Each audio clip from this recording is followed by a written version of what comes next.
Folks, the Bible makes it very clear that in the last days, people will call good things evil and evil good. Case in point, I want you to take a look at this because this is absolutely reprehensible. By the way, one of the greatest examples of people calling evil good and good evil is abortion. Abortion is no longer being termed what it is, the ruthless and brutal murder of a little baby. They are calling it a service. They're calling it something wonderful. They're calling it something that is a health need for women. Could not be a bigger lie. It's brutally evil. Great example of the kind of evil that we are living in today is to look at what happened at the Christ of the Ozark statue, the vandalism that had taken place. I'm going to point this out to you. It's actually brutal. You should be offended by this. If you are not offended, you should be offended because this is absolutely insane. God bless abortions. That is exactly what they added to this statue. I'm appalled at the fact that it was even allowed to be kept up even for a little time. But this is crazy. They were asked about this, why this had happened. You think about the statements that they could make regarding why they think it's okay to do something like this. But take 1 second to examine one of the response of the people that led this, that did this ridiculousness.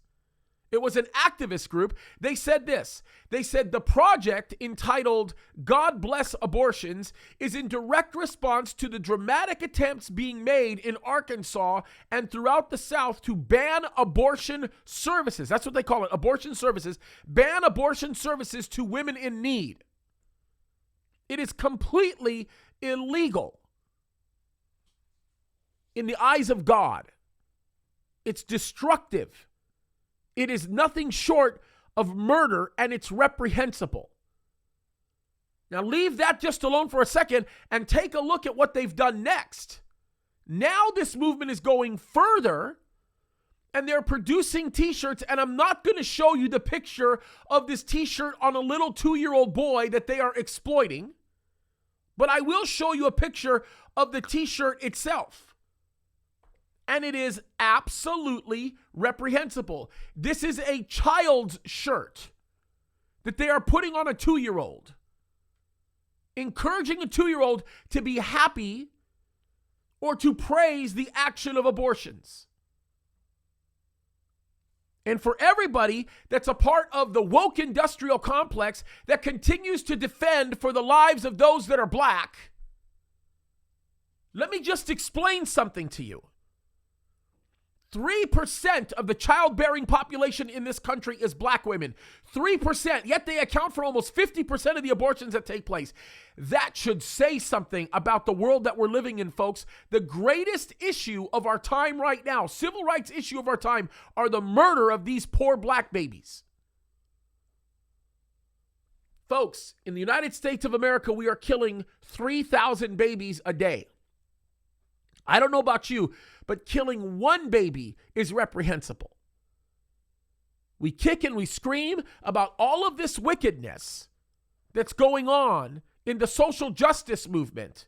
Oh, look at how the police are treating this person, or look at what happened over here, or look at what happened over there, when nothing even comes close to the kind of murder that's happening every single day, and we're not making a big deal of it. Listen, folks, the Bible makes it very clear. The Bible makes it clear that God will not be mocked, and the judgment that is coming upon those who continue to capitulate to the woke industrial complex and everything that it has to offer with the destruction of human life and all of the things that are happening, God is coming after all of that. There will come a point in time where that judgment will come forth in a great way. And folks, it's already happening.